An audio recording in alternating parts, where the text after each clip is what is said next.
মহামান্য আদালতের অনুমতি পেলে আজকের বিচার কার্য শুরু করা যেতে পারে। বিচার কার্য শুরু করা হোক।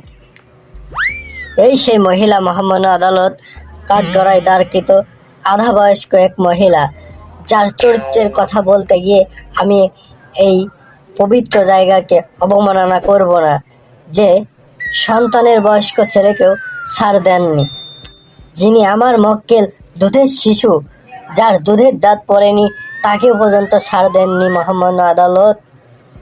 আমি এর যথাযথ বিচার চাই এই মহিলার। Order order. অপর পক্ষের উকিলের কিছু বলা আছে? অবশ্যই বলার আছে মহামান্য আদালত। আমার প্রতিপক্ষ বন্ধু মনে হয় জানেন না, যিনি তার মক্কেলকে সতীশাস্ত্র দুধে ধোয়া ভাবছেন, দুধের শিশু বলছেন, যাকে আজকে বিয়ে দিলে কাল সকালে বাচ্চা জন্ম দিয়ে দেবে। তার মক্কেল দেখতে নিষ্পাপ হলেও তার মনের ভিতর অনেক খারাপ আছে, যার কারণে সে তার ফেসবুক মেসেঞ্জার ব্যবহার করে আমার মক্কেল এই আধা বয়সী মহিলাকে সে পটিয়েছে এবং তার থেকে হাতিয়ে নিয়েছে লক্ষ লক্ষ টাকা। Objection my honour. Objection overruled. Your honour, আমি ওই কাঠগড়ায় দাঁড়কৃত দুধে দেওয়া ওই শিশু ছেলেটির চরিত্রের কথা বলে আপনার সামনে এই পবিত্র জায়গাকে অপবিত্র করতে চাই না। তার চরিত্র এতই খারাপ যে প্রতিটি মুহূর্তে এক একটি করে মেয়ে চেঞ্জ করে। সে এতই পরিমাণ মেয়ের প্রতি আসক্ত হয়ে গেছে যে সে মায়ের বয়সে মেয়েদেরও ছাড় দেয় না।